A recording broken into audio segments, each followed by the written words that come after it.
علیکم. اس ویڈیو میں آپ سب کا خیر مقدم ہے. میں محمد جیلانی، کتاب اپنی زبان، درجہ 6، عنوان حضرت محمد صلی اللہ تعالی علیہ وآلہ وسلم کی سوانح حیات لے کر حاضر خدمت ہوں. آئیے شروع کرتے ہیں. حضرت محمد صلی اللہ علیہ وسلم عرب کے شہر مکہ میں اب سے کوئی 1400 سال پہلے پیغمبر اسلام حضرت محمد کی ولادت ہوئی. آپ کی پیدائش سے کچھ مہینے پہلے آپ کے والد عبداللہ کا انتقال ہو گیا تھا. انا للہ و انا الیہ راجعون. اس لیے آپ کے دادا عبد المطلب نے آپ کی پرورش کی. جب آپ 6 سال کے تھے تو آپ کی والدہ بی بی آمنہ کا انتقال ہو گیا. 8واں سال تھا کہ دادا بھی وفات پا گئے. پھر چچا ابو طالب نے آپ کی سرپرستی کی. ذرا بڑے ہو کر آپ نے تجارت کی طرف توجہ کی اور بڑی محنت و دیانت اور سچائی سے کاروباری معاملات کیے. آپ اس قدر ایماندار تھے کہ لوگ آپ کو امین یعنی امانت والا اور صادق یعنی سچا کہہ کر پکارنے لگے. آپ نہ کبھی جھوٹ بولتے، نہ کسی کو دھوکہ دیتے، نہ لین دین کے معاملے میں ٹال مٹول اور نہ کسی بات پر جھگڑتے تھے. جو وعدہ کر لیتے اس کو پورا کرتے، چاہے اس میں تکلیف اٹھانی پڑے یا اپنا نقصان ہی کیوں نہ ہو. اگر کہیں جھگڑا ہو جاتا تو لوگ فیصلے کے لیے آپ کے پاس آتے. اسی زمانے میں کعبہ کی عمارت کو نئے سرے سے تعمیر کرنے کی ضرورت پیش آئی. چونکہ کعبہ تمام عرب میں سب سے زیادہ پاک و محترم جگہ سمجھی جاتی تھی، اس لیے مکہ میں جتنے قبیلے تھے سب چاہتے تھے یہ کام ہم ہی کریں. جھگڑے سے بچنے کے لیے مختلف حصوں کی تعمیر مختلف قبیلوں کے سپرد کر دی گئی. سب نے خوشی خوشی اپنے حصے کا کام پورا کیا، لیکن حجر اسود نصب کرنے کے سلسلے میں ایک مشکل آن پڑی.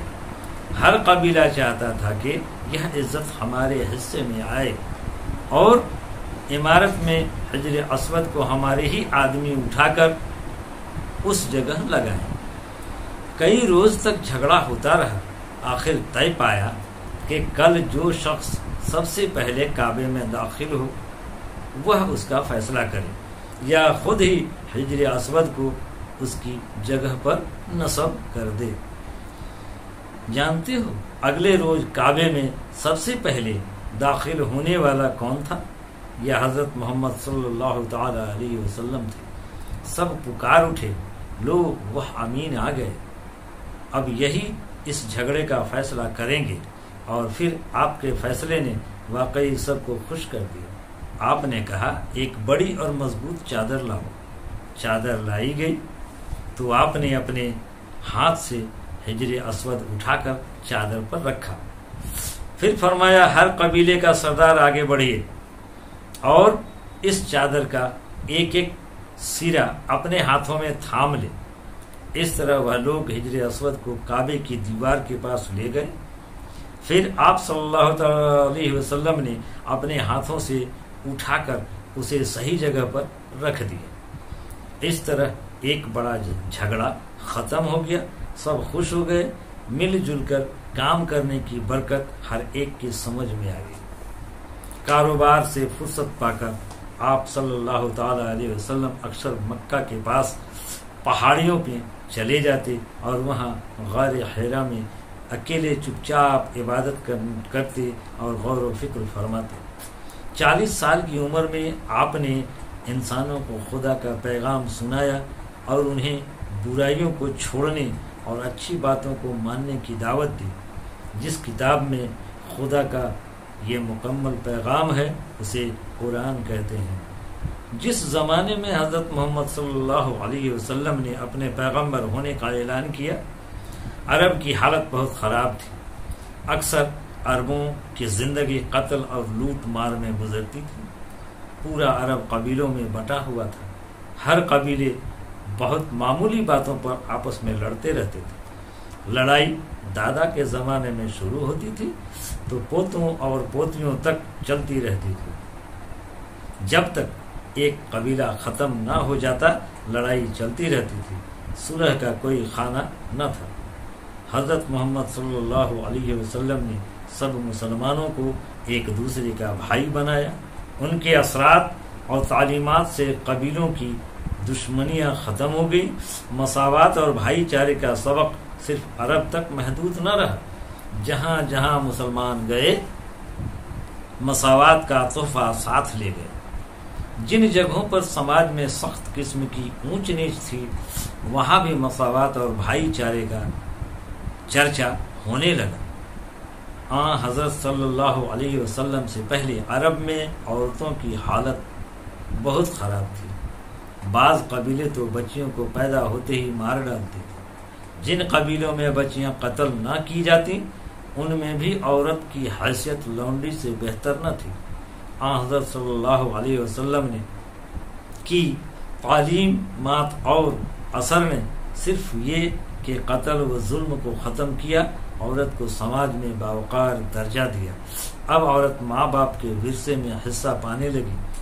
دنیا میں سب سے پہلے اسلام نے عورت کی حالت کو بہتر بنایا۔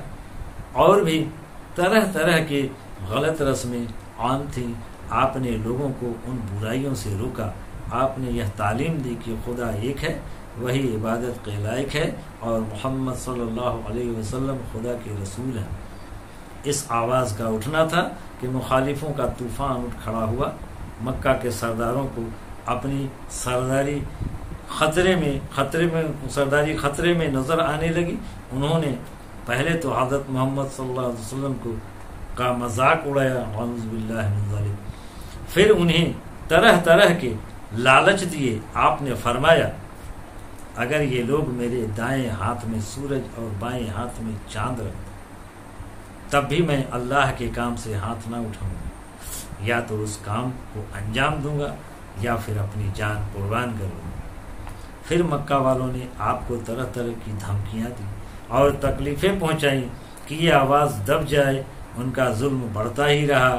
وہ راستہ چلتے ہوئے آپ پر گندگی پھینک دیتے، دروازے کے سامنے کانٹے بچھا دیتے، آپ کو اور آپ کے ساتھیوں کو طرح طرح سے ستایا جاتا۔ آپ نے اور آپ کے ساتھیوں نے ساری مخالفوں کو 13 برس صبر کے ساتھ جھیلا اور حق کے راستے سے بالکل نہ ہٹے، یہاں تک کہ سن 622 عیسوی میں آپ صلی اللہ علیہ وسلم مکہ چھوڑ کر مدینہ چلے گئے۔ آپ کے اس سفر کو ہجرت کہا جاتا ہے۔ اس واقعے سے ایک نیا سن شروع ہوتا ہے جس کو سن ہجری کہا جاتا ہے۔ حضرت محمد صلی اللہ علیہ وسلم جب مدینہ پہنچے تو اس وقت آپ کی عمر 53 سال کی تھی۔ مدینے میں کچھ لوگ پہلے سے ہی اسلام قبول کر چکے تھے۔ انہوں نے آپ کا اور آپ کے ساتھیوں کا دل سے استقبال کیا اور ہر طرح کی مہمانداری کی۔ انہوں نے کہا یہ آنے والے ہمارے بھائی ہیں، اس لیے ہمارے مال و دولت میں برابر کے شریک ہیں۔ مدینہ آ کر آپ نے سب سے پہلے ایک مسجد تعمیر کی۔ سب نے مل کر اس کام میں دل و جان سے حصہ لیا۔ حضرت محمد صلی اللہ علیہ وسلم بھی سب کے ساتھ گارا، مٹی اور پتھر اٹھا کر لاتے تھے۔ اس طرح ایک چھوٹی سی مسجد بنی۔ اس کے ایک طرف چھوٹے چھوٹے کمروں میں حضرت محمد صلی اللہ علیہ وسلم اور ان کے گھر والے رہتے تھے۔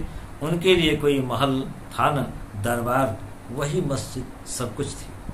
مدینہ میں تشریف لانے کے بعد آپ کی مقبولیت اور اثر میں روز بروز اضافہ ہوتا گیا اور اس سال کے 10 سال کے اندر سارے عرب میں اسلام پھیل گیا۔ آپ نے ہمیشہ سادہ زندگی بسر کی، بازار سے سودا سلب خود لاتے، بکری کا دودھ خود دھوتے، اپنے کپڑوں کو خود ہی پیوند لگاتے، بوجھ اٹھاتے، جانوروں کو چارہ ڈالتے، یہاں تک کہ دوسروں کے کام بھی کر دیا کرتے۔ کوئی بیمار ہوتا تو مزاج پرسی کے لیے ضرور تشریف لے جاتے اور اس کی تیمارداری کرتے۔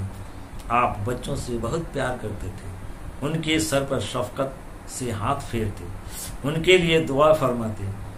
ایک بار آپ نے فرمایا، بچے تو خدا کے باغ کے پھول ہیں۔ آپ بچوں سے ہنسی مذاق بھی کرتے اور ان کے ساتھ کھیل میں بھی شریک ہو جاتے۔ 63 سال کی عمر میں حضرت محمد صلی اللہ علیہ وسلم کا وصال ہوا اور مسجد نبوی کے اسی حجرے میں سپرد خاک کیے گئے جس میں آپ کی وفات ہوئی تھی۔ تو یہ ہمارے نبی کریم صلی اللہ تعالی علیہ وسلم کا قرآن حیات کا ایک چھوٹا سا ٹکڑا آپ کے سامنے پیش کیا۔ آپ اس پر غور و فکر کریں گے، انشاءاللہ پھر اس کا سوال و جواب لے کر حاضر آؤں گا۔